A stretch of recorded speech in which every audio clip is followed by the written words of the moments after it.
Hi, everybody, and welcome to another episode of the BookGoodies podcast by authors for authors. For this particular series, I'm Deborah Carney, your host, and I'm joined today by Katie Darden and Shawn Inmon. Hi, guys. How are you? Good. Glad to be great. here. What we're going to talk about today is producing an audiobook, why you would want to, and how to go about doing it. I find audiobooks to be a real neat way to be able to quote unquote read a book. I like listening to books. I think I've listened to almost all the Tom Clancy book series and the Harry Potter books all in audiobook, and that was back in the day before audio was as good as it is now. So, Katie, why don't you introduce yourself and tell us why you decided to record your books in audio form? Sure. I'm Katie Darden. I live on the far northern coast of California. In fact, I'm looking out my window right now at the ocean, and it's gorgeous. So I'm blessed with that. And as an author who works from home, it's wonderful to have that kind of view as an inspiration. I've been a administrative type person for years and years and years and years, and I was in human resources, so it was a natural step for me to become a coach, a career coach and a business coach. While I was doing that, I did a wide variety of things that included a number of ebooks, and since I am now out of the workforce, I'm not in corporate America anymore, I decided to take those books and start repurposing the information to make it accessible to the current paradigm, which mostly is Kindle books, where way back in the day, it was you sold them on your own or you went through ClickBank. But Kindle is such a wonderful platform that I started transferring and translating that information, updating it, and making it accessible there. So I had a certain amount of success with that, and as I was talking with some of my author friends, they were telling me that they had begun to work with ACX to create audiobooks. And one of my jobs required me to do a lot of travel. And I remember one time traveling from where I live now to Sacramento, which is the middle of the state of California. And it's about a 6-hour drive from where I am. So I noticed that my boss had a Patricia Cornwall, I think it was, books on tape. And so I grabbed that for my trip because I was on my own. So as I drove down to Sacramento, I listened and took care of my business and all the rest of that. And then I listened on the way back up. And literally, I pulled into my driveway and I had 10 minutes left of the audiobook. And I sat in my car and listened to the end of it. Been there, done that. There was no way. Yeah, I mean, what are you going to do? I mean, I was going to come in the house, see my husband, get into stuff and go, oh, I didn't finish that book.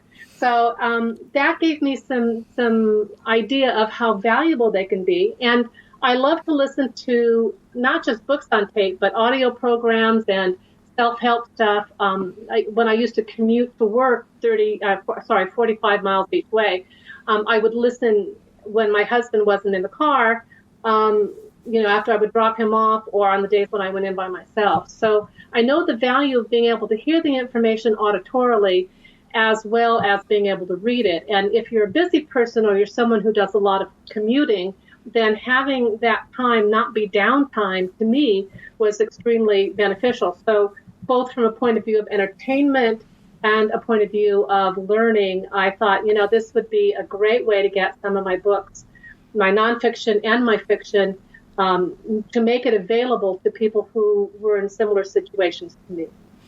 That's awesome. Shawn? Shawn?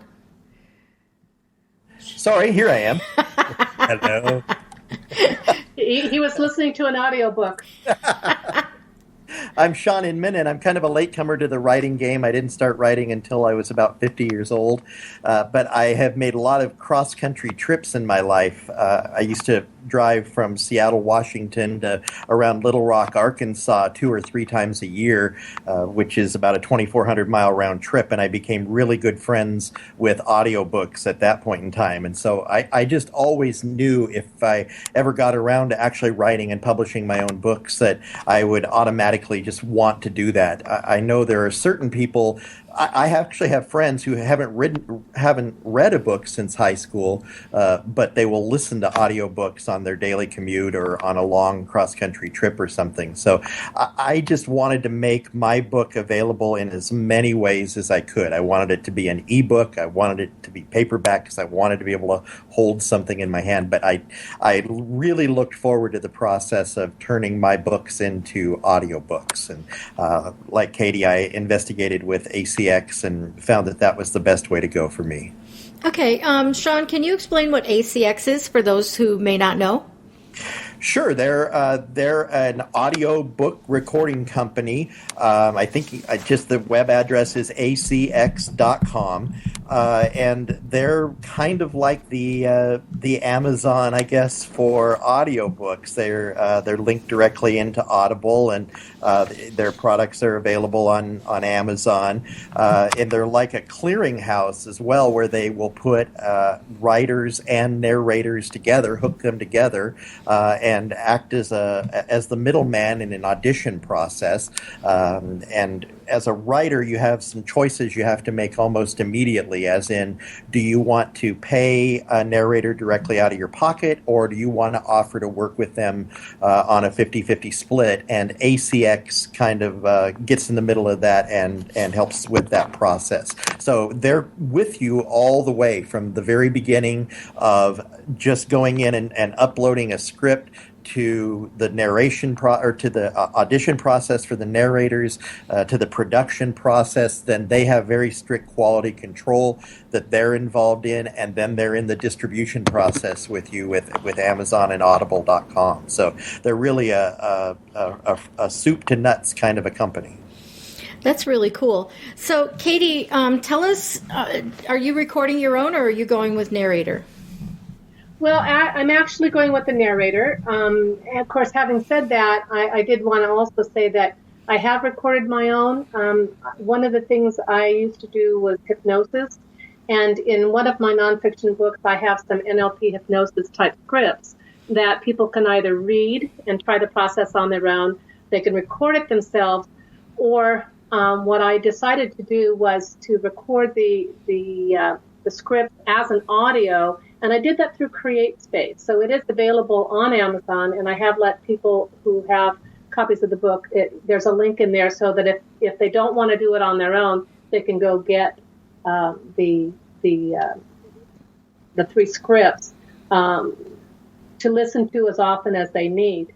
So while I'm not doing it with ACX, I have done it in a slightly different way through CreateSpace. The process has been a whole lot different in terms of the recording has to be a certain quality. It has to meet their needs or their specifications. But other than that, the process with ACX is a little bit more complex because you also have to get it uploaded in a particular way. Just like everything has its own specifications in terms of how you get the information there. So there is an alternative for people who would want to just upload a recording to CreateSpace through their music interface instead of through their book interface. Yes, that's true. And what I did is I uploaded it as a CD. My reasoning for that is because while Amazon offers the opportunity for people to have either a physical product, a physical CD product, or to have MP3 as a download purchasable. What ended up happening was that I have a short introduction. I have a script of about 8 minutes. Then I have a script of about 25 minutes. And then I have a script of about another 10 minutes. And then I had a small track at the end. Well, each of those was 99 cents. And it didn't make any sense at all because, if I were a consumer, I'd go buy those 3 middle ones, for $3. Right. As opposed to the information that tells them what they need to do and how to do it and how to use it again and all the rest of that, the information that's more introduction, as well as the information at the end. So I ended up pulling the MP3s out.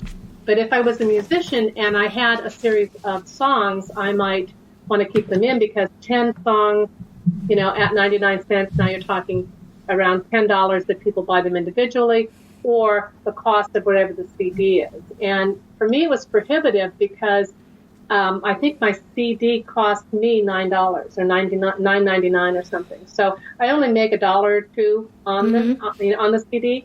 But if I'd left it in as an MP3, I'd have made no money. So, Okay. and it would have been a disservice to the person who was purchasing them too. Right. That makes total sense. I'm glad you brought that up. So, Shawn, you used to work in radio, and Yes. you're still using a narrator. I am. And the odd thing is, my first book where I hired a narrator is my life story, and it's a memoir. So my first instinct was to maybe do it myself, but my reality is I've listened to hundreds and hundreds of audiobooks, and as a general rule, when an author reads their own books, I think, geez, I wish they'd gotten the best narrator they could instead of that. And one of my favorite writers is Stephen King, and occasionally he'll narrate his own books, and I think, maybe that's not the best choice. He's my favorite writer, but I don't know if he's my favorite narrator. And I didn't want to fall into that same category. So I didn't want people to listen to me and go, I really wish he'd hired a narrator. So I elected to hire. And in my case, I was very fortunate because I had a background in radio. I have a lot of friends who are also announcers. And for my first book, I had a friend who had almost an identical background to me. We attended the same broadcasting school. We had followed a very similar career arc, except I went into writing eventually, and he went into narrating books. But many of the things that I wrote about in that memoir, like I wrote about going to a Commodore's concert in 1978, and as he was narrating it, he sent me a note that said, oh my gosh, I was at that concert too. And we kept finding those kind of things, so it was an easy choice. And then the second book had a female protagonist. That was my wife's story, and so that was easy to make a decision for me. I didn't want to have to attempt to read her story throughout. So I just, for me, although my newest book, honestly, I am thinking about narrating it myself, just because it's a story that is so close to my heart, fiction-wise, that I don't know if I'm going to have the ability to turn it over to somebody else. Well, and that's a good point. And so ACX lets you hook up people that you know into the system. You don't have to. You can. In this case, I just put my book out there for auditions, and I told a few of my friends, hey, I've got this book out there. If you'd like to audition for it, go through the process, and I'll give you most favored nation status on your audition, and that's the way that it worked out. Okay, cool. So now let's explain how this kind of works. How do you start the process? How do you get started? Katie, why don't you start with us? Oh, goodness. I am fairly new to this, but I do have several projects in process right now. The first thing I did is I went to actually talk with a girlfriend, and she showed me on Skype how she did it. So that helped a lot. But I also went to the website itself, and it tells you a little bit about what ACX is. It talks about how it works. It identifies the places to go if you're an author who wants to get your title out there. It talks about where to go if you are a narrator and you want to offer your talent. And it also has a specific area for authors who want to narrate themselves. And some authors, as Shawn was saying, some authors are really good and some authors are maybe not quite as good. One of the things I notice when I'm writing, especially if I'm writing fiction, is I know in my own head how I want that thing to look and to play out. And because of that, it's actually a detriment for me because I'll leave out things. Because somebody else who doesn't know the story, and that's why I always run it by other people. They'll look at it and they'll go, well, this doesn't match up. I don't understand. So me as a narrator, I might do the same kind of thing, assuming that the other person has the same understanding or knowledge as I do. So there's pros and cons to both sides. But they have a whole section in ACX that talks about, depending upon where you're coming from, it has authors as narrators, publishers. So if you represent a number of people, or if you were a group working together, There's an area for agents, and there's an area for studio pros. So depending upon the equipment you have, depending upon what your interest is in the process, there's information for every single one of you. But the main thing that is, first of all, you go on to ACX and you identify your book. You claim your book or your works. And so in other words, it's got to be up somewhere, preferably on Amazon. I think that's probably the only place they'll pull from. But once you claim it, then you can enter into the process of actually setting up an audition. And you as the author it's important to know that you don't want to have too much for the person to audition, but you want to have enough of the material so you get a really good sense of who they are and how they speak. And so, for instance, if your book is like, I don't know, if your book is really, really, really long, you might want a little bit longer audition, but I would say 2 to 3 pages should be enough for you to be able to tell if the person speaks the way you want, if they're getting the message across the way that you think that it should be gotten across, if they match up with your personality, your style, the language, all of that. So that's where you start. You start by first claiming your book, and then identifying a section of it that you want, and then there's all these other steps you go through where you identify the specifics regarding payment and that kind of thing. Okay. So basically, you just go to the site and it walks you through it. It does, and Pretty you much. can. For mine, I think I uploaded my entire first chapter as the audition, which I write pretty short chapters, so that wasn't so bad. It was about 2,500 words or so, and after 2,500 words, like Katie says, you start to get a feel.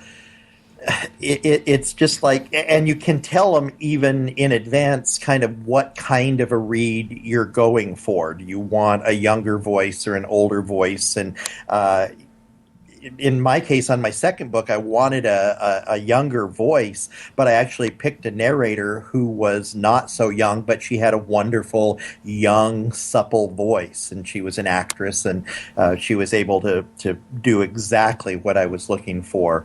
And like Katie says, part of the problem is if I read, then I'm only giving you my interpretation. Mm-hmm. As a writer, my joy is hearing what a narrator does with the words that I've written, because they will choose different emphasis points, they will choose different ways of highlighting different things, and it becomes a living, breathing thing on its own, something that takes on a life outside of what I've given to it. To me, that's one of the most exciting parts of the narration process, is watching what somebody else's brain does with it.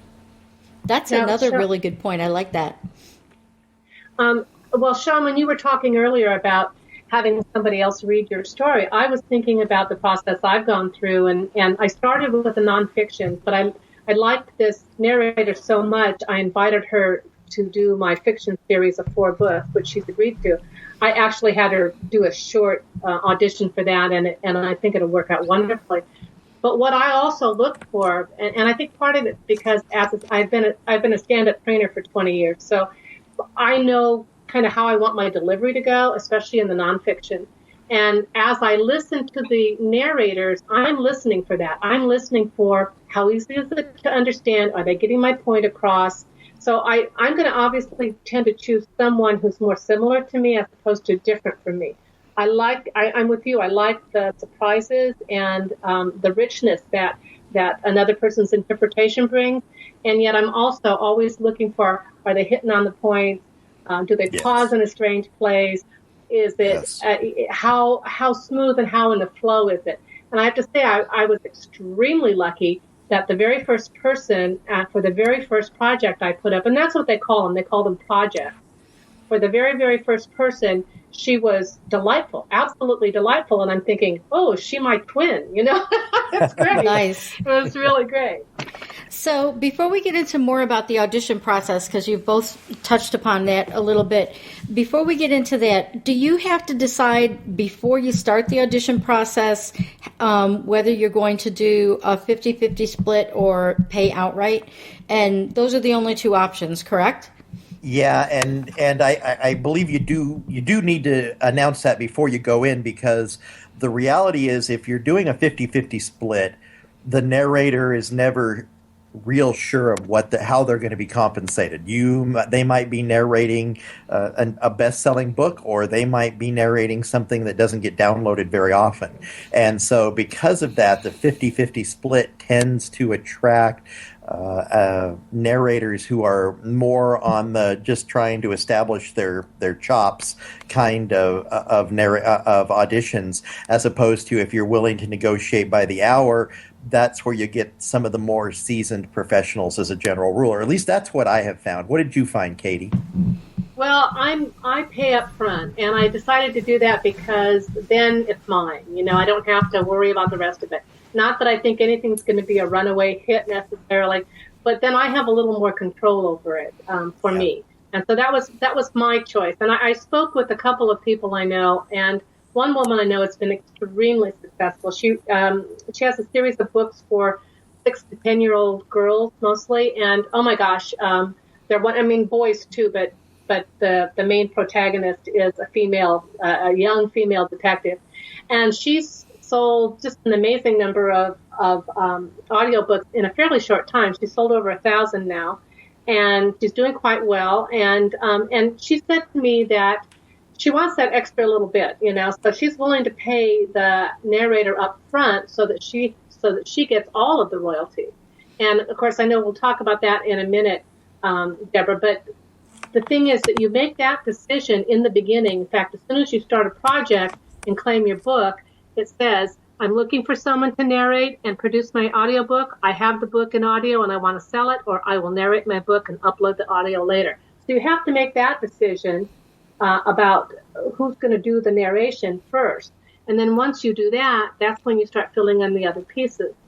You look at the agreement and go through that whole part. And once you agree to it, then that's when you move to the section where you start talking about your book itself and looking at the pieces of it, how you choose the payment plan and all the rest of that. So I don't know if you can change the payment plan later. I don't know that. But one thing I do know is that I goofed once and did not put in what my pay range was because you can identify what it is. And some of the narrators will say that they will negotiate and or do a set rate.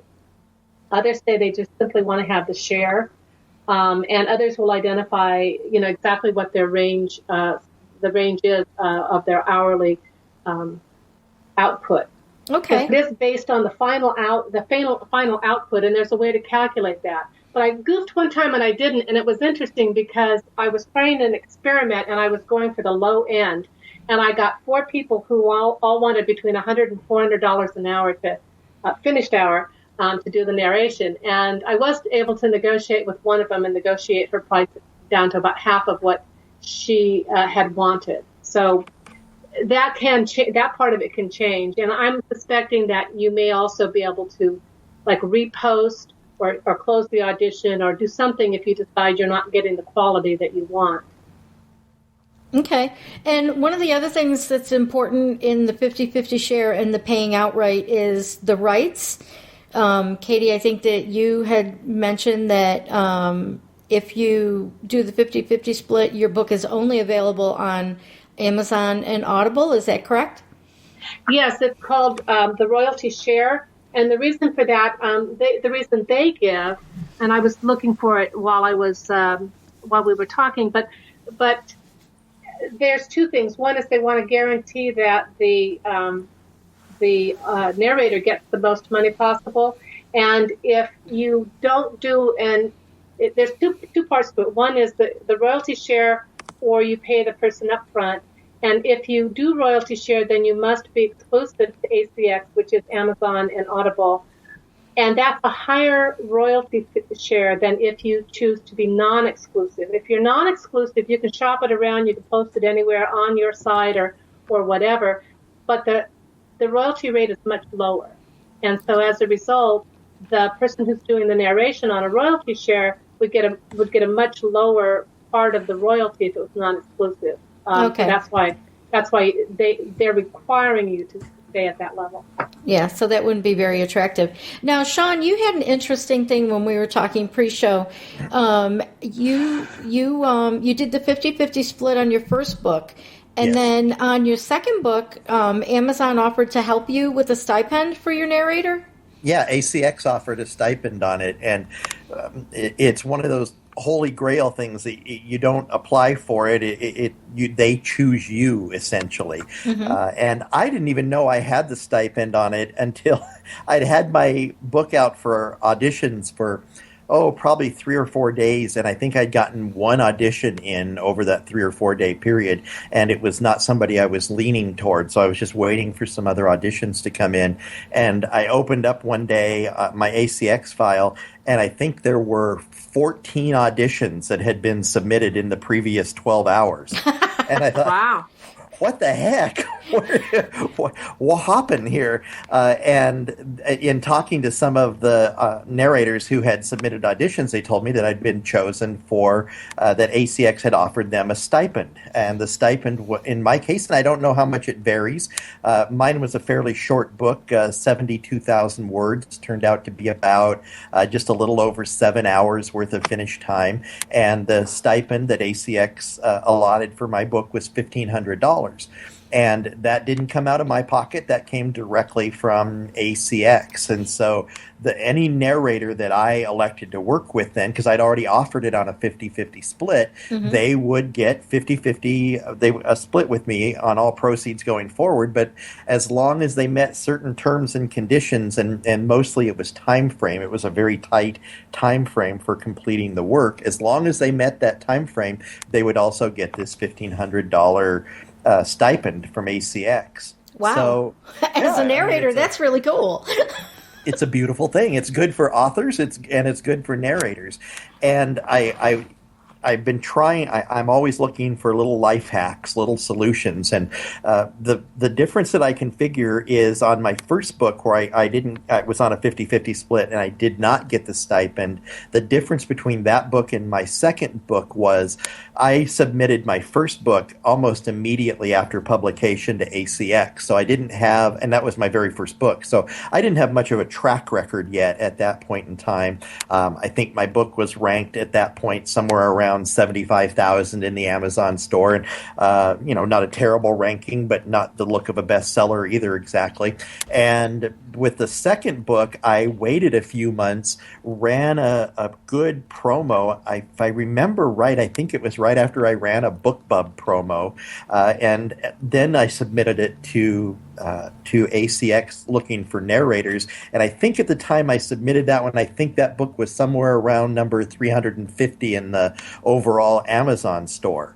And yeah, that'll get their attention. yeah, guess what? All of a sudden I got a stipend put on it. So the little mental checklist note that I made for myself was, in the future, don't submit your book until you've got about as good a ranking on it as you think you're going to get.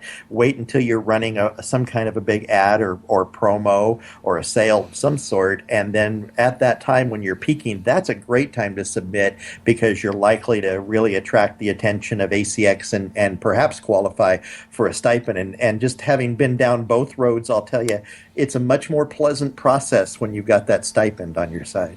And you found your narrator for your second book from that pool?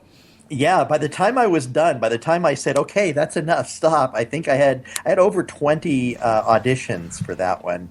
And it was brutally difficult, because there were some of them that were so good. I talked to two of them and said, I'm so sorry that I can't choose you because you're wonderful and you're perfect, but I'm going to keep you in mind for my next go round. It really felt like an embarrassment of riches to have these wonderful actors and in this case actresses who were willing to carry out my book for me. It was a beautiful thing.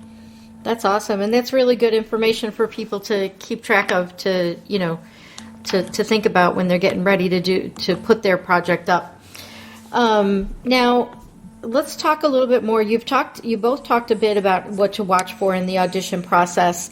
Why don't we talk a little bit more about what happens when that audition process starts? You put up a chapter or a portion of your book, and then people just read it and submit their reading?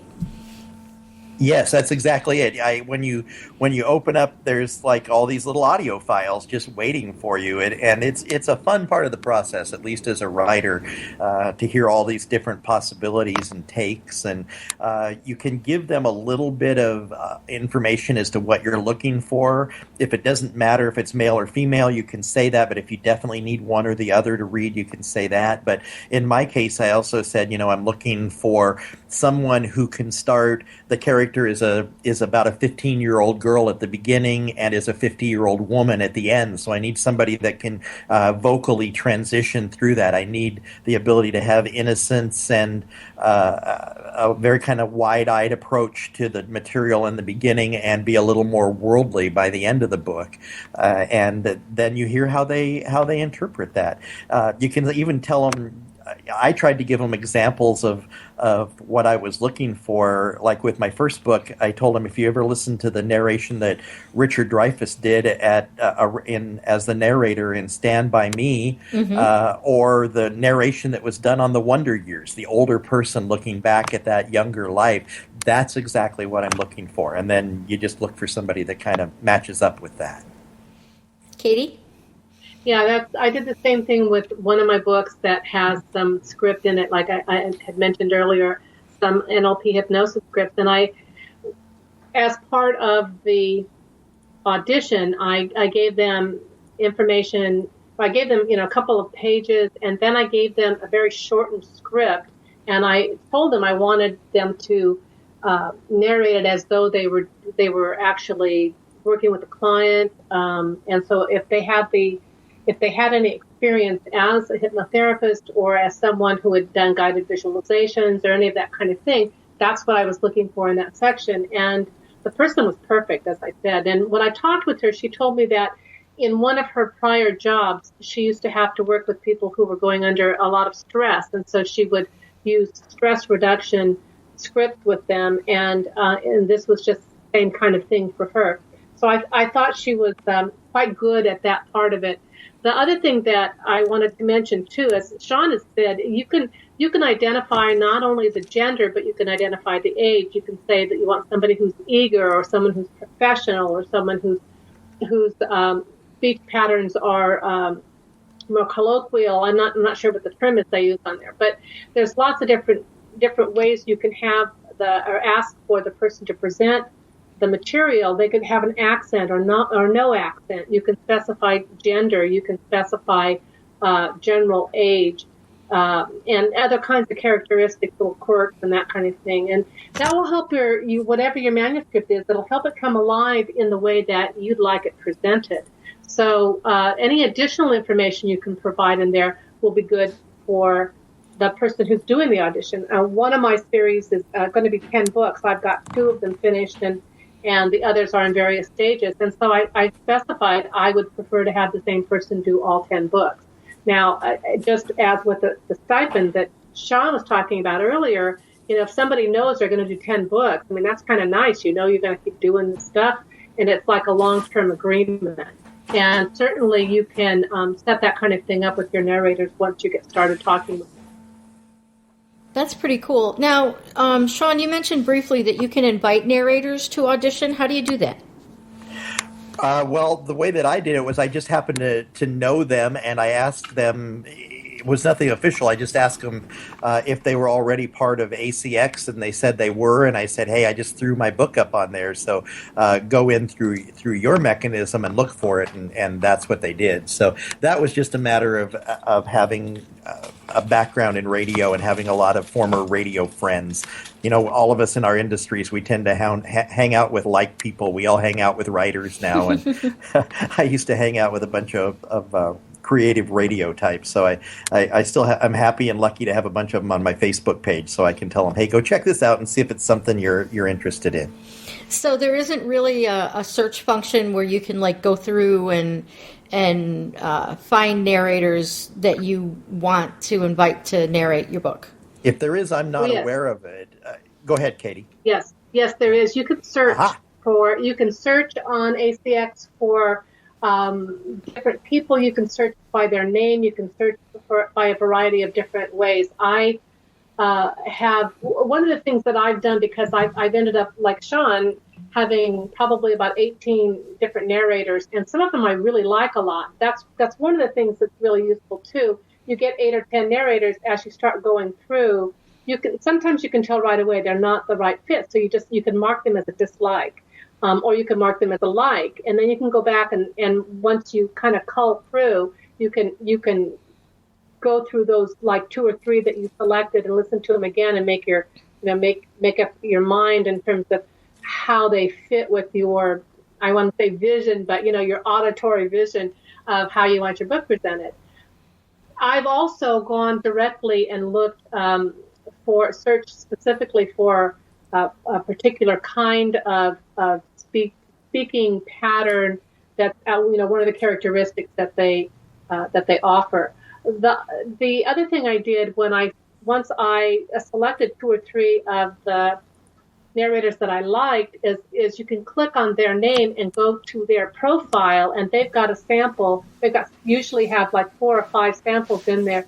So you can listen to them in different genres. You can listen to them in terms of how they sound for nonfiction or fiction, and they'll tell you right on their profile in their samples, they'll tell you the kind of voice that they are emulating. So this one is a young, eager person. This is somebody who, where you've got 2 different characters. And so you can go through and listen to how they represent those kinds of stories, and that also helps in your selection process. That's really good information. Now, you guys have both mentioned scripts. Now, Shawn, you said you uploaded a chapter.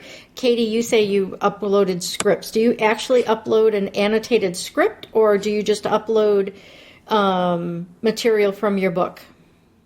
Well, what I did is I just took 3 or 4 pages and I read through it to make sure that there was enough variety in there that would give me an idea of how they would do with the entire book. So I would have 2 or 3 paragraphs, or maybe even more.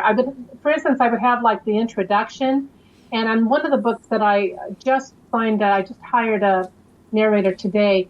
It's a tips book. It's a certain number of tips on how to do something. So what I did is I included 2 or 3. I actually included 3 of the tips, so that I could hear the person not only talk about the subject matter, but also go through and say, tip number 1, da-da-da-da-da, tip number 2, da-da-da-da-da, so that I could tell how it was going to sound to the person who was listening on the other side. Okay. So you're not actually giving them like material in a script format. You're just giving them material. Well, when I'm saying script, I'm talking manuscript. Okay. But what I'm talking about a script in terms of a hypnosis script, yes, I actually gave them the information. I think the first time I did it, it was just in paragraph form, but when I sent the material to the narrator that I hired, I actually went through it and I made sure I put in pause, because there are some of the processes require the person to actually do some journaling. And so you tell them up front, don't do this if you're driving and all that.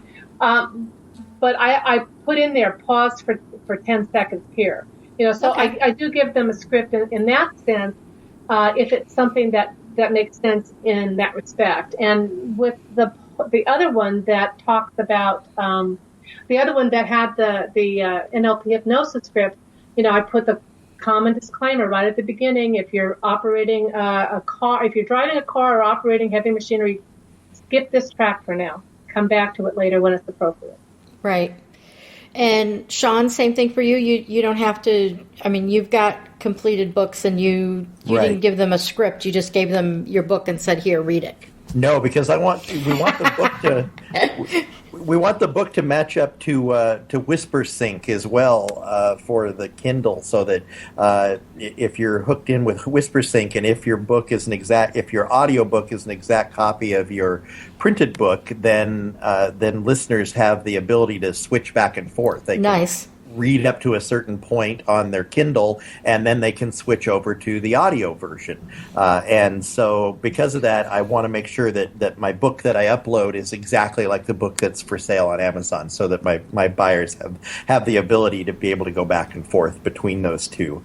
And for me, part of the really enjoyable part of the process is my narrators that I've worked with have always sent me basically one chapter at a time as they completed it, so they didn't need to send me the entire 7 hours as a big chunk right at the end, but they would send me little 15 to 20 minutes, and I could listen to it, and that way we could make adjustments on the fly, or if a certain character just wasn't coming out right, or if names were pronounced incorrectly, or we could kind of correct them on the go that way, especially on the one where we were working on the stipend, and ACX had put such a tight deadline. I think they gave us from the time she accepted the assignment, I think they only gave us 30 days to get the whole thing recorded, and so because of that, we kind of worked on the fly that way, which was that was a good process. I enjoyed that. So yeah, that's our next thing to talk about is, well, let's talk about after you're done with your auditions. Now you have to make an offer. So ACX makes that process easy, I'm assuming. They have some built-in agreements, and you just go ahead and... Yeah, and I think Katie and I both went different ways because Katie's, I think, it has a little more negotiating involved with it. With me doing the 50-50 split, I'm like, do you think? So if I have to do anything, I have to convince them of the potential of the book. You know, I can say, look, this book has been on the top 200 on Amazon, and it's sold 12,000 copies or 15,000 copies, and I think it's got potential as an audiobook. It has universal appeal, but that I have to convince a narrator that it's worth, because if they're doing 7 hours of finished time, I'm guessing by the time they're done in the studio, they must have 35 to 40 hours of actual work in on it. And so I've got to convince them that over the lifetime of this book or the next 7 years that they're going to be getting royalties on it, that they're going to get enough to make it worth that 35 to 40 hours of their time. Katie's got another situation going on. Right. And the thing about the finished work, you're absolutely right, Shawn. I mean, you've worked in radio before, so you know that nothing is done the first time through. And not only do you have the starts and stops and that kind of thing, but you also have the editing later to take out pauses that are too long, or to remove the sections where you just got your tongue all tangled up inside your mouth. And that's one of the reasons why I wanted to have a narrator as opposed to myself, because I've done enough audio and I've done enough video. I know how long that editing takes, and I just don't want to be bothered personally, even though I have in my own mind how I want it to sound. So one of the things when you're actually going through the process of setting up your project is you do enter the number of words that are in your book. And the number of words will help you understand about how many hours it's going to be. And the way that ACX breaks it down is they say 9,300 words is an hour, a finished hour, because you're paying for the finished hour.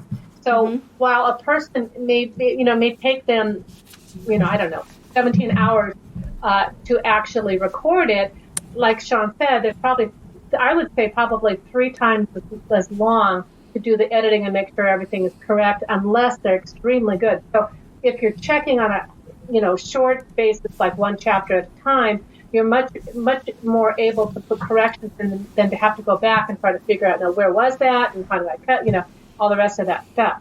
So about 9,300 words is an hour. And that also helps you identify, how much you're going to pay. And I wanted to make it clear that the difference between the exclusive and non-exclusive distribution. Exclusive distribution is 40% royalty of whatever the book is selling for. So, and they will the price will be based by ACX. It will be based on the length of the book. So, for instance, if the book is selling for $9.99, that means the author gets 40% of it. So the 40% either goes directly to, which would be about $4, goes directly to the author if he or she has already paid the narrator, or it gets split between the two of them. So in other words, when Shawn's doing this 50-50 split, Shawn's getting 20% and his narrator's getting 20% of however much the book sells for, the audiobook sells for. If it's non-exclusive, it's going to be 26% royalty. And that means, or 25%, which means that Shawn would get 12.5% if he split it. And that's why they're trying to protect the talent, the narrators, make sure that they're actually getting paid well for the work that they've done. Good explanation, Katie. Thank you.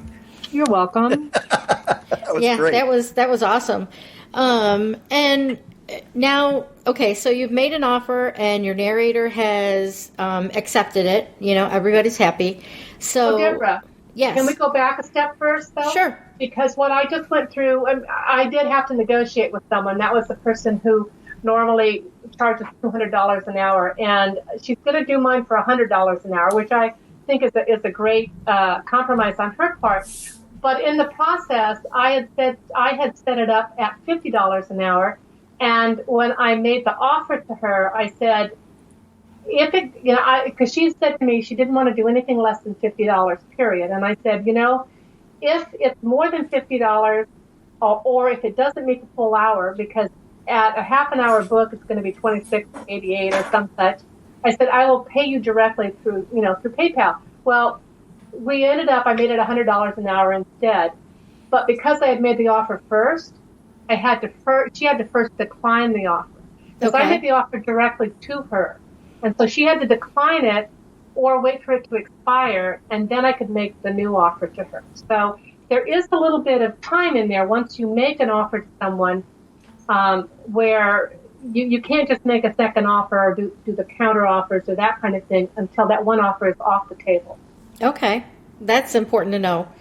And it's also good to know that you can make agreements with them outside. And for shorter books, obviously, it would make a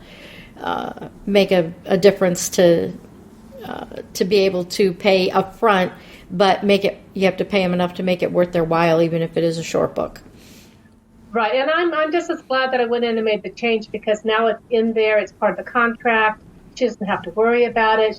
She doesn't know me yet. We're not, right. This is our first relationship together, and you want to make sure that trust is there and that you keep your word, so that they know that if you have a special request later on, that you're going to, continue to follow through. So it was just as good for me to go ahead and make that change. Okay, great. Well, and now we're talking about communicating, and the negotiation process is part of that initial communicating. So now once you've made the deal, so what comes next? Shawn, you want to take us through that? Well, the first thing they have to do is they have to record a 5-minute sample and this is just part of the step-by-step process with ACX. So they record a 5-minute sample that they send to us that we have to, through ACX, approve. And basically that's just saying we're all on the same page here. We like the direction that we're heading. And then I think theoretically at that point you could wait until the book was complete before you ever hear anything again. For me, I have a pretty collaborative personality, and so I like being part of a team and the give and the take, and so I enjoy taking it chapter by chapter and listening to it instead of getting it in one big lump dropped in my lap at the very end.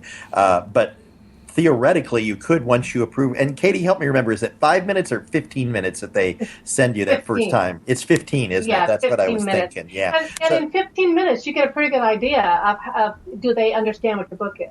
Exactly. And you can hear, there's all of the standard questions. Are they doing the accents right? Are they pronouncing the names right? How are they reading dialogue? And one of my pet peeves in audiobooks is, do all the off characters sound exactly the same? So, all of the women who are not main characters, do they all sound exactly the same? Or do they have enough voices in their repertoire that they can give everybody little quirks? And that's the kind of thing you can also adjust to work with. And in my books, the people are real people, so I definitely have very real pictures in my head of what they sound like, and those are some of the adjustments that I made with my narrator on a chapter-by-chapter basis. When a new character would come in, I'd say, oh, this person might have had a little gruffer voice than that, or they had more of a sarcastic delivery, or maybe they had some kind of an accent that was more like this, and that was just part of the process going through the book. Well, and it makes sense to me that you would probably want to go chapter by chapter. Katie, have you had a different experience or? Well, I'm with Shawn.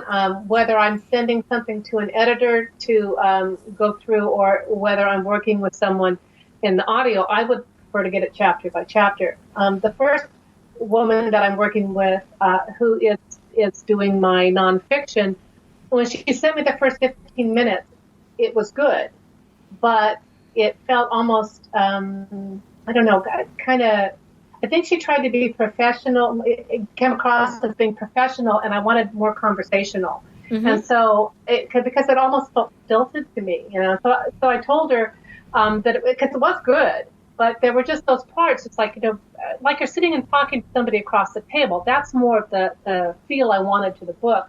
And so I asked her if she could redo part of it, and because I had a family emergency come up that required me to go out of town and not be able to connect with her very much. She wanted me to tell her specifically where, and I said, I just don't have time, so let's not worry about it now. So now that I'm back and I'm in communication with her, I asked her if she would give me a short sample, because I'm going with her regardless. I like her and I think it's all going to work out. And I said, would you give me a short sample? And she said, normally she waits till she has the whole thing recorded. Well, I'm really glad she sent me the little sample because now I feel much more confident that she's okay because I hadn't heard it before. But just like Shawn said, you want to make sure you're checking in fairly frequently because the last thing I would want is to have a 70,000 word book and get it at the end and go, oh my gosh, this is like not anything what I thought. Because then you have the situation of you still have to pay the narrator. You don't have to pay them the whole amount, but they still have to get paid for part of because they've done the work. Right. So you want to check up front. On my most recent book, the narrator did something that I loved, which was, first of all, and writers, of course, we're all writers. We all love that feedback.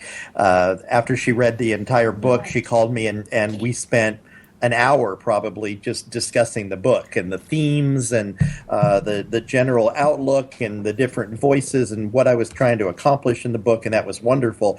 But then she said, have you got like 30 minutes because I've got some questions for you? And then she said, I need pronunciation on all these places and names and the towns and the areas, and because I live in Washington State, we tend to have a lot of Indian names, and so, most people aren't used to names like Squim and Hump Tulips and Enumclaw and Enumclaw, where I happen to live right now. Yes, exactly. So we probably spent that first day, just before she ever laid a track down, we probably spent 90 minutes to 2 hours on the phone trying for her to absorb the feel and the attitude of the book, and then very specific ways to pronounce all of the names and places. And because of that, I think in the whole 72,000 words, I think I had to go in and I think it was either 1 or 2 changes at the end of the book that we had to make because she'd done all that homework in advance. But you actually did go chapter by chapter with her. I did. Yeah. So if you needed to have revisions, you could get them done right there instantly before she went farther into the book. Instantly, but because we had all the names and everything down, it would. I think again, she's a wonderful reader, and so I thank ACX again for that stipend. And because of that, it was more just I think maybe 2 or 3 times in the whole thing, I'd say, "Oh no, that line at the end of the chapter." I want that to be much more pensive, and that's almost a throwaway at the end. Think of it as if there's a ... at the end, or I really want to hit that softly, or maybe 2 or 3 times I made choices like that. But other than that, I just trusted her to be the professional that she was. So that's great. And it's good that you're able to communicate, because I know that some systems, you might not be able to communicate outside of the system that you're working with. But, I like that you have the ability to communicate with each other outside of ACX. Like you can make a phone call, you can get on Skype, you can talk to each other and not just have to stick with, being within the confines of whatever ACX has to offer for you. And if I have one more little helpful tip, that is to exactly do that. That was the first thing we did, was make sure we had each other's phone numbers. And I promised her, as a writer, during this 30 days while we're on this tight time frame, I'll make myself available to you with pretty short notice. So if you've got a question about something, call me. And I think maybe there was one time in that 30 days that she needed that to find a direction, and she used that. But just knowing that we had that was very helpful. That's really great. And to be clear, too, Deborah, I think that ACX prefers that while you're going through the negotiation process that you do it through ACX. You'll get an email from them that says, from ACX saying, so-and-so has responded. When I had to go south for the family emergency, I actually sent a message to all of the narrators and said, this is on hold temporarily. I'll be back in about a week, and then I'll make my decisions. But if you go through ACX for all of the negotiating aspect of it, then it's obvious and it's clear, and everybody knows what's up. Totally. Once you get through that, though, for instance, I'm headed out of the country for the next 6 weeks, and so the person I did just hire, I said to her that when you're out of the country, data is real expensive unless you're in Wi-Fi. So I just assumed that we have the telephone numbers, and that she emailed me directly, so I don't have to, because I get my email pretty easily. But going on to the internet is going to be a little bit more of a problem with a smartphone. Right. So now that we're in the process where she's already agreed and we've got all the contractual stuff set up, now we're going to communicate through email until the project's finished. Yeah, that's a really good point, that the communication for contracts, and that's just to protect everybody, to make sure that that's all done through ACX, so that you don't have someone coming up with, oh, but you promised me this. Exactly. And you're like, no, I didn't. So now, this is a lot of information for authors, and I just want to, we're going to do another podcast about audiobooks to continue stuff like promoting and getting it really, ready. But briefly, once you finish the recording, what happens after that? Well, there's quite a delay, and that was what caught me off guard. I think on my first one, I anticipated. So what happens is at the very end, they send ACX sends you a memo saying the narrator has turned this into us. Please listen to this and tell us if you give your approval. And so even though on both of them I had listened chapter by chapter, I sat down for the full 7 hours and listened to the whole thing all over again, listening for any last minute detail. And then I sent them my approval, and I thought, like with Amazon, when I tell them, go ahead, publish my book, 6 hours later, it's up and live on Amazon. And I kind of expected within about 24 hours or so that my book would be available. And that's not what happened. How about you, Katie? Well, I don't have a book available yet, so I'm still waiting.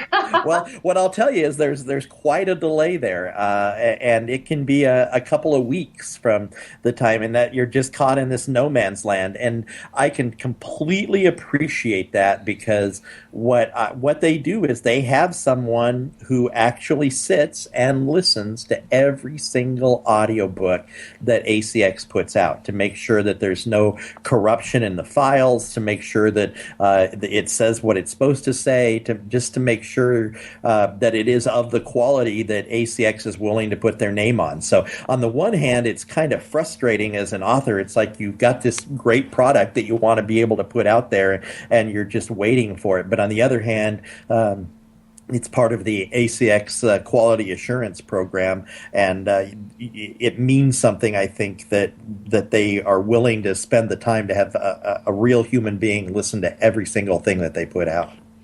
Well, and I also think that you mentioned WhisperSync. They probably, when they're doing their syncing up, they're probably doing something with your Kindle book too, to make sure that everything is going to sync up the way it's supposed to. There's probably some testing that goes through on that end too. I'm sure they have a process, but everybody knows that when you go to compile a video, you might as well step away from the compilation machine for 8 hours.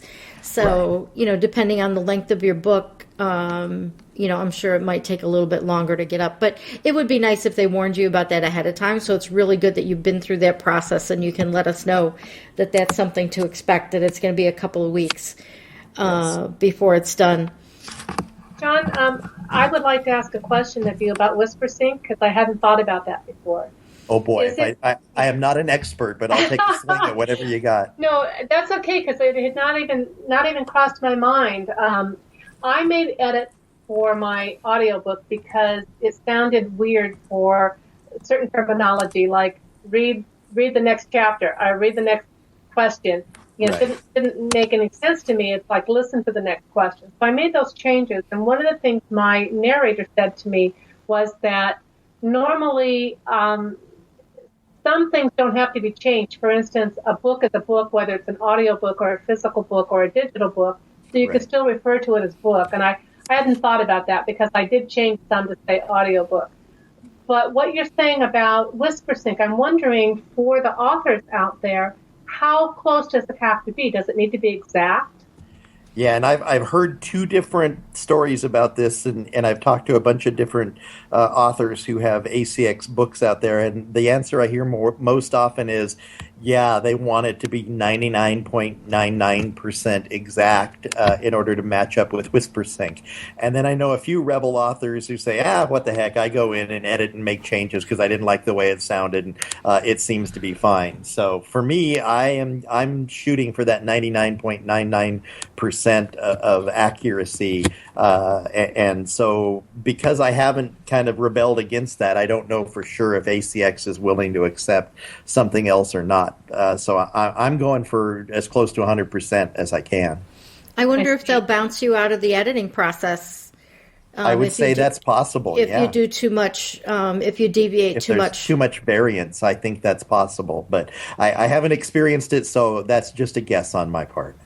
I see. Well, I did make some changes because, as you said, as I'm reading through, I'm thinking, I'm hearing in my mind the spoken word. I'm going, too much repetition. Sure. Put it up a little bit, and also making sure that it makes sense for the person who's listening and not reading.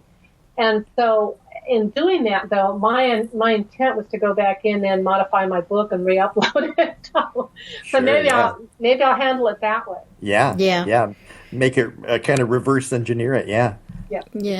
And one of the things I want to comment on, Shawn, I've got both your book and your audiobook and we'll get into this more in the promotional thing. When I bought the Kindle book, it actually gave me, your audiobook was already up, and it made me an offer to buy your audiobook for, I think it was $2 instead of the $10. Yep. Wow. And nice. Such a deal. Yeah. So from the author's side, it would be interesting to know, what did you get paid for that? Well, probably not very much. I think let's see, I probably got 20 cents, 40 cents, something like that. Okay. I'm wondering, because they dropped the price, if you got your full commission on your full price. Boy, that would be nice to think about, wouldn't it? But my understanding is no, that I get paid on what it sells. But okay. For me, audiobooks are they're an avenue. One of the reasons I've gone the 50-50 split on them is, to this point, I have not looked at them as one of my strong profit centers yet. Mm-hmm. I look at it as wanting to have my book available in as many avenues as possible, so that as many different people, however they want to get it, in paper or Kindle or audio, that it's available to them. But I guess what I'm saying is, every decision I make about my audiobooks, the profit part of it is probably to the lower part of it, and more it's to try to hook more readers in. But because I'm still a relatively new writer, I've got 3 full-length books out and half a dozen short stories out on Amazon, so my backlist isn't huge. I'm still in that platform building section. Maybe once I get my 12th or 14th book out, then I might turn a little greedier and try to make more money off of it. Well, we all want to make more money, but when you get to all deserve more money. I mean, come on. Right. There's work. I don't care if you're the author, the narrator, the publisher, there's work behind it. Absolutely. Right. And the other point I wanted to make, Shawn, about having both versions is that one of the reasons I haven't done very many podcasts and the reason I haven't read your book yet is because I'm still in the midst of recovering from a concussion. And what I might try and do is test out the whisper thing, because I hadn't really thought about it. Yeah. And, I love that. Maybe read a couple chapters and then, listen to a couple chapters and then see if it all syncs up the way it's supposed to. And I have to say, I haven't even tried that. I have the audio version, of course, and the print version, and I haven't tried that. So I'd be interested just in how that experience is for a reader, whether the voices that you're hearing in your head match up with the voice that the narrator is providing. I'd be real interested to hear that. All right. Okay. And if you think I can string two sentences together, that's always good. I think you're a pretty good writer. Okay. And I think your last point is really interesting because I'm listening to a Janet Ivanovich books on audio right now, and I do not like the narrator at all. It's confusing to me, and she does some interesting things like because it's written in first person, if the person who's narrating, the author narrator, definitely Plum is who it is, but if Stephanie is speaking or thinking, you can't tell the difference. And so it is interesting. So I'm with you on that. Point. How does the other person perceive it and how does it fit for them? Yeah. And plus, I don't think the characters are the way I imagine the characters. So it's an interesting process. And I will say I probably give up on audiobooks more quickly than I do on a regular book, primarily because I often just don't like the narrator. And if I don't like the narrator, I think I am not willing to listen to this person for the next 12 hours. And so I'll give up on something about 20 minutes into it. Whereas with a book, I'll force myself to read at least 100 pages or so. That's a really, really, really good point, because all things great and small. I've read, I've read all those books, and I've listened to the audio on all those books, and the narrator, you can hear him when you're reading the books now. Yes, exactly. Because the narrator sounds exactly the way you think James Herriot sounds. Exactly. Wonderful. That's Scottish burr, yeah. Yep. And it's perfect. So yeah, that is really important when you're choosing a narrator, to make sure it's a voice that you want identified with your book. Exactly. It's what you want people to hear. All right. Well, this has been great, and we have a lot more that we could talk about, but I think that our listeners are probably going to be like, okay, I've had enough for right now. And I think we can definitely, Katie, when you get back from your trip, or if you have good internet while you're down there, we can do a follow-up with, actually, we might not need you. We might not need you, Katie. Because your book isn't finished yet. Yeah, but one of them will be by then. Okay. But the other thing is, I will have Skype, and there will be internet access and Wi-Fi, so I'm not concerned. Okay.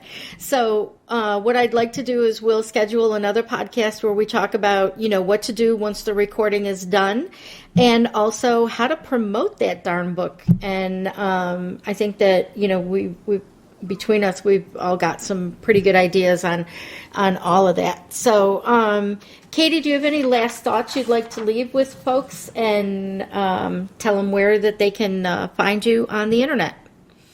Well, the main thing I'd like to say is don't be afraid to try it. I mean, it doesn't hurt at all. I mean, you can put your stuff out there, see what kind of response you get, listen to the narration that you get, and you might be surprised. I mean, you might find exactly the right person, or you might decide, to close down the project. You're not committed to anything until you make an offer and the other person accepts it. So don't be afraid to get it out there and get some sense of what your book might sound like on tape, or on digital, in the digital format where people can hear it. So that's the main thing I would say.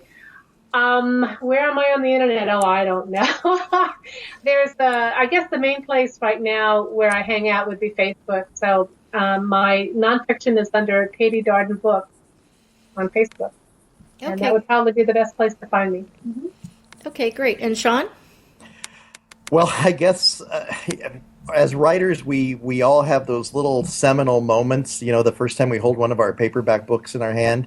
One for me was the very first time I was able to walk into the King County Library and pull my own book off the shelf and realize that it was sitting there with all those other books. That was a special moment. But also the moment that I was able to drive down the road and listen to my book in my car it made me feel more plugged into the whole writer universe, to be able to know that everybody could have that experience with me. So like Katie said, there's nothing holding you back from just starting the process and seeing if you're interested to upload your first chapter and say that you'll accept auditions, and you can make all those other decisions kind of as you go there. So and if anybody's looking for me, I also hang out pretty regularly on Facebook. It's Shawn Inmon Writer, so just facebook.com/Shawn Inmon Writer, and then ShawnInmon.com is where my blog is with my